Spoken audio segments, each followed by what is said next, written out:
Assalamualaikum warahmatullahi wabarakatuh. Di sini kami dari kelompok 4 ingin menjawab pertanyaan-pertanyaan yang telah diajukan oleh teman-teman. Pertanyaan pertama yaitu dari Ahmad Hafiz Liandri, yaitu perwakilan kelompok 7. Pertanyaannya adalah, dalam makalah kelompok 4 disampaikan bahwa dalam penerimaan pengikut ada kondisi di mana sebagian besar pengikut tidak menginginkan pemimpinnya mengenal dan membimbing para pengikut. Itu menurut Leiden Wayne tahun 2008. Di dalam kondisi tersebut, apakah servant leadership tidak bisa dijalankan? Dan apabila tetap dijalankan, dampak apa yang terjadi di dalam organisasi tersebut dan terhadap pengikut itu sendiri? Nah, kelompok kami sudah berdiskusi dan telah menjawab, yaitu penerimaan pengikut atau karyawan merupakan salah satu kondisi antiseden di mana memang ada beberapa pengikut yang tidak ingin bekerja dengan pemimpin yang melayani. Mereka menyamakan kepemimpinan yang melayani dengan manajemen mikro dan melaporkan bahwa mereka tidak ingin pemimpin mereka mengenal mereka atau mencoba membantu, mengembangkan, atau membimbing mereka lebih jauh. Itu menurut Leiden Wayne tahun 2008. Demikian pula menurut Mauser, Leiden Wayne, dan Henderson tahun 2011 menemukan bukti empiris yang menunjukkan bahwa ketika kepemimpinan yang melayani cocok dengan pengikut yang menginginkannya. Jenis kepemimpinan ini berdampak positif pada kinerja dan perilaku kewarganegaraan organisasi. Hal sebaliknya terlihat ketika tidak ada kecocokan antara kepemimpinan yang melayani dan keinginan pengikut untuk itu. Tampaknya bagi sebagian pengikut, kepemimpinan yang melayani memiliki dampak positif dan bagi yang lain, kepemimpinan yang melayani tidak efektif. Selanjutnya, pertanyaannya akan dijawab oleh teman saya. Baik, selanjutnya pertanyaan dari Kinanti Setianing Tias, perwakilan dari kelompok 3. Dalam makalah kelompok 4 disampaikan bahwa pada bagian konteks dan budaya, dimensi budaya juga akan mempengaruhi kepemimpinan yang melayani.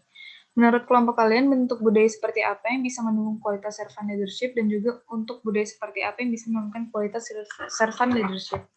Dalam budaya di mana kekuasaan jarak rendah, misalnya di Eropa, Nordik, dan kekuasaan dibagi secara merata di antara orang-orang di semua tingkat masyarakat. Kepemimpinan yang melayani mungkin lebih umum. Dalam budaya dengan orientasi manusiawi rendah, misalnya di Germanik Eropa, kepemimpinan yang melayani mungkin menghadirkan lebih banyak tantangan. Intinya adalah bahwa budaya mempengaruhi cara kepemimpinan yang melayani dapat dicapai. Budaya untuk mendukung kualitas servant leadership yaitu yang pertama ada menghargai perbedaan pendapat. Pemimpin yang melayani perlu menghormati pandangan anggotanya yang mungkin berbeda satu sama lain atau bahkan berbeda dari pandangan pemimpin itu sendiri. Lalu yang kedua ada menumbuhkan budaya kepercayaan. Pemimpin yang melayani membangun kepercayaan, bangun kepercayaan kepada anggotanya, dan bangun kepercayaan antar anggota. Mereka akan menghargai semua yang dipercayakan kepada mereka dan menjadikannya kepercayaan yang tidak layak untuk dihianati.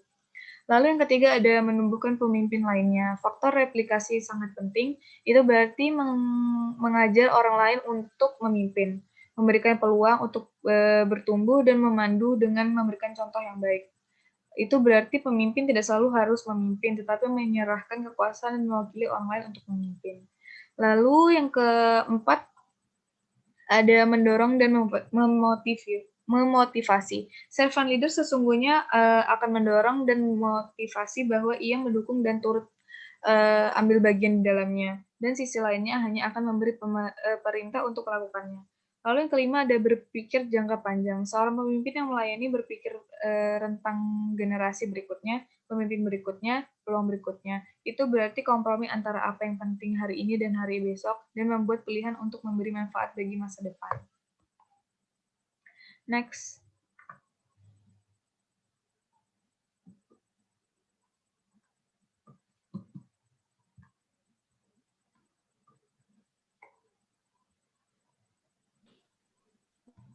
Nah, jadi untuk pertanyaan selanjutnya diajukan oleh Dio Firmansyah Putra dari kelompok 6 yang bertanya mengenai model yang dijelaskan bagaimana komponen masing-masing berperan dalam studi kasus yang diambil.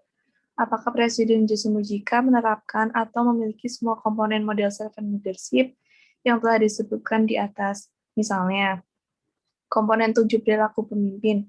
Apakah ada gap antara teori dengan faktanya dalam studi kasus Presiden Mujica?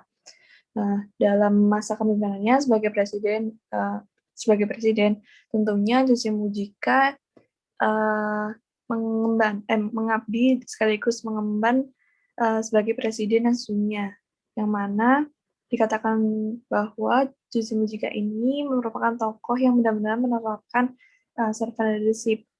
Hal itu juga dapat dilihat dari beberapa fakta dan tindakan yang sudah beliau lakukan, yaitu dalam penerapannya, yang pertama ada konseptualisasi. Konseptualisasi ini mengacu pada pemahaman tentang organisasi tujuan. Lalu yang kedua ada penyuluhan emosional. Penyuluhan emosional ini melibatkan kepekaan terhadap masalah pribadi dan juga kesejahteraan orang lain, yang mana contoh studi kasusnya ini dikatakan bahwa beliau ini orang yang hidup berbaur dengan rakyat, selalu mementingkan kepentingan rakyat, dan juga memiliki tujuan untuk memajukan rakyatnya. Lalu yang ketiga ada mengutamakan pengikut, yang mana dari mengutamakan pengikut ini beliau dikenal sebagai presiden yang menunjukkan bahwa jabatan publik tidak dimaksudkan untuk digunakan sebagai dirinya sendiri. Lalu yang keempat ada membantu pengikut tumbuh dan sukses, serta memberdayakan, di mana perilaku ini mengacu pada mengetahui tujuan profesional dan pribadinya beliau. Dari contoh kasus ini kita ketahui bahwa dari pembangunan atau pengembangan karir yang beliau prioritaskan ini terwujudlah sebuah bentuk peningkatan pendapatan pada negaranya. Hal ini juga dilihat bahwa adanya pemerataan kekayaan yang mana terdapat penurunan pada tingkat kemiskinan, dan itu dari jumlah 37% menjadi 11%. Lalu ada berperilaku etis dan juga menciptakan nilai untuk komunitasnya, di mana di sini Mujica dikatakan bahwa Mujica adalah sosok yang mampu memperjuangkan melawan perusahaan rokok, yang mana dari perusahaan tersebut dia membuat peraturan ketat tentang merokok dan juga pelarangan merokok di tempat umum. Begitu. Untuk pertanyaan selanjutnya akan dijelaskan oleh teman saya. Baiklah, pertanyaan selanjutnya, pertanyaan keempat oleh Ervina Ayu Arianta, perwakilan dari kelompok 5, yang menanyakan mengenai tantangan dalam pengimplementasian kepemimpinan melayani dalam lingkup organisasi pelayanan publik dan bagaimana upaya yang dapat dilakukan untuk tantangan-tantangan yang terjadi dalam pengimplementasiannya. Tantangan dalam pengimplementasian kepemimpinan melayani atau servant leadership pada lingkup organisasi pelayanan publik atau organisasi sektor publik itu salah satunya adalah proses dalam penerapan karakteristik atau dimensi kepemimpinan melayani itu sendiri. Esensi sebenarnya dari kepemimpinan melayani itu sendiri masih sulit dirasakan oleh bawahannya. Oleh karena itu, upayanya pemimpin harus berorientasi pada pelayanan serta melakukannya secara tulus, mencari pujian atau penghormatan diri. Menyambung dengan jawaban pada nomor 2, tantangan ini juga dapat diupayakan dengan mengimplementasikan budaya untuk mendukung kualitas servant leadership, seperti yang dijelaskan sebelumnya tersebut. Lalu, pada budaya organisasi profesional juga perlu adanya peningkatan pada indikator bahwa dalam organisasi setiap karyawan harus tahu arti penting tujuan organisasi, mengingat bahwa organisasi sektor publik seperti instansi pemerintah memiliki tujuan untuk pembangunan. Maka, pemimpin harus dapat selalu memberikan perhatian kepada karyawan dan memberikan pengetahuan serta pengertian kepada karyawan tentang apa tujuan dan pentingnya pekerjaan yang akan dilakukan, sehingga tujuan atau sasaran yang dituju akan dicapai. Seperti itu. Next.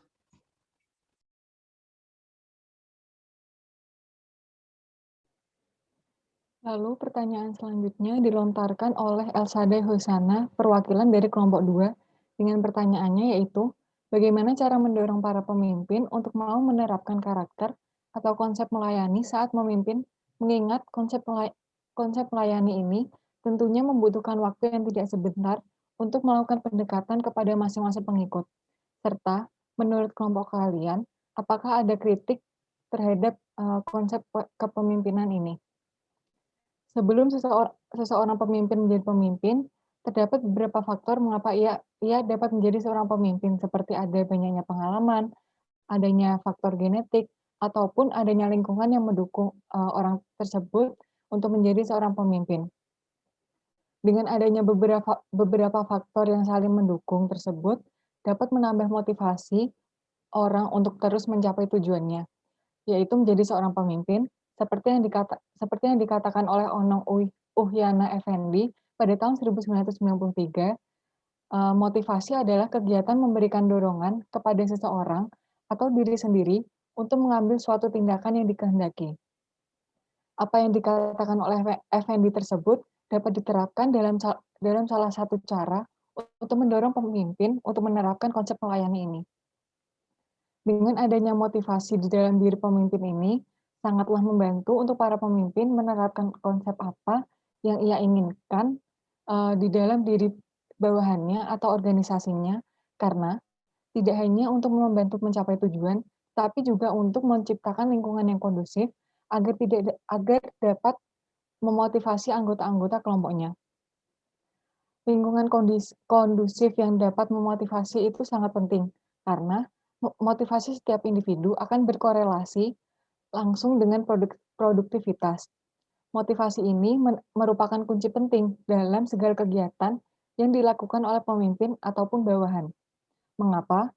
Karena motivasi dapat menggerakkan mereka untuk memenuhi kebutuhan organisasi. Seperti menurut Abraham Maslow yang dikutip oleh J. Winardi, memandang motivasi seorang individu sebagai suatu urutan kebutuhan yang dipredeterminasi. Sehingga dalam konteks ini, pemimpin memiliki kebutuhan yang ia harus capai. Agar dapat menginspirasi individu untuk memotivasi dirinya sendiri, seorang pemimpin perlu memahami kebutuhan dan keinginan individu tersebut. Malayu SP Hasiabuan pada tahun 2003 mengemukakan bahwa teori motivasi pada dasarnya dapat diklasifikasikan menjadi dua, yaitu yang pertama, teori kepuasan adalah teori yang menekankan adanya faktor-faktor di dalam diri seseorang yang menyebabkan mengapa mereka berperilaku tertentu. Teori ini mendasarkan peningkatan atas faktor-faktor kebutuhan dan kepuasan individu. Dalam pandangan teori ini, orang mempunyai kebutuhan yang memotivasi mereka untuk memenuhinya. Dengan adanya dorongan untuk memenuhi kebutuhan tersebut, maka seseorang akan melakukan suatu tindakan. Lalu yang kedua ada teori proses. Adalah teori motivasi yang menyatakan bahwa imbalan atau hukuman sebagai suatu dorongan bagi pegawai atau pemimpin untuk melakukan suatu tindakan atau perbuatan, yang artinya bahwa apa yang dipercaya akan diperoleh para pegawai atau pemimpin, terutama yang berhubungan dengan imbalan atau sesuatu yang akan diperoleh yang mendatangkan kesenangan, akan lebih memotivasi untuk melakukan tindakan. Lalu, dikatakan bahwa pastinya dalam menerapkan konsep leadership ini akan membutuhkan waktu yang lama, dikarenakan membutuhkan pendekatan kepada masing-masing anggota, dan ditakutkan motivasi para pemimpin akan menurun, yang nantinya dapat mengubah produktivitas para bawahannya.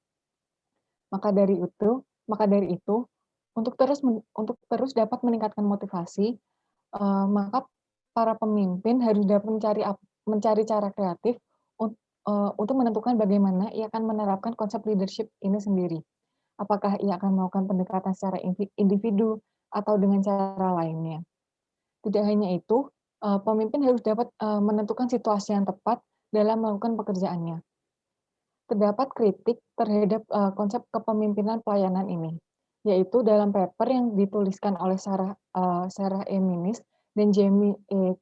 Callahan dengan judul Servant in Question, A Critical Review of Power Within Servant Leadership, yang mana mereka mengatakan bahwa servant leadership masih membutuhkan penelitian lebih lanjut apabila servant leadership ini dianggap lebih dari sekedar konsep belaka. Pada tahun 2002, Sanjaya dan Saros mengatakan bahwa leadership theory must be able to, among other things, describe why leadership they do, support prediction about consequences of specific leadership behavior, and prescribe specific circumstances under which leader perform most effectively.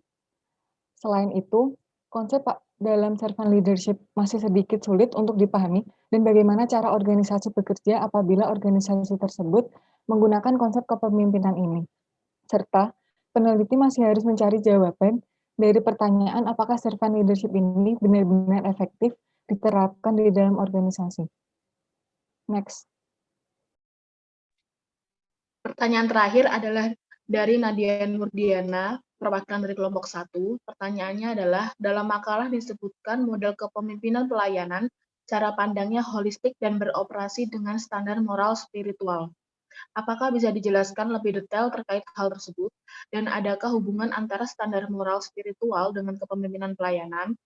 Nah, dari kelompok kami telah menjawab, yaitu kepemimpinan yang melayani atau servant leadership merupakan suatu tipe atau model kepemimpinan yang dikembangkan untuk mengatasi krisis kepemimpinan yang dialami oleh suatu masyarakat atau bangsa. Nah, para pemimpin pelayan atau servant leader ini mempunyai kecenderungan lebih mengutamakan kebutuhan, kepentingan, dan aspirasi orang-orang yang dipimpinnya di atas dirinya. Nah, orientasinya adalah untuk melayani dan cara pandangnya holistik dan beroperasi dengan standar moral spiritual. Tentu ada hubungan antara moral spiritual dengan kepemimpinan.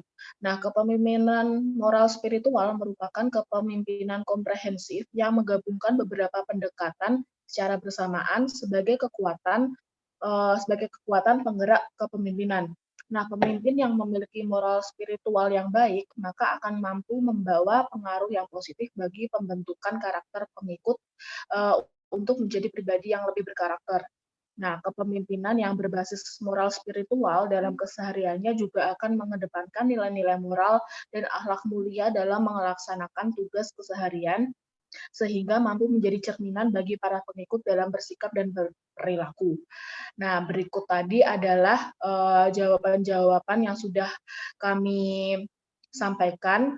Untuk kurang lebihnya mohon maaf. Akhirul kalam, wabillahi taufiq wal hidayah, waridho wal inayah. Wassalamualaikum warahmatullahi wabarakatuh.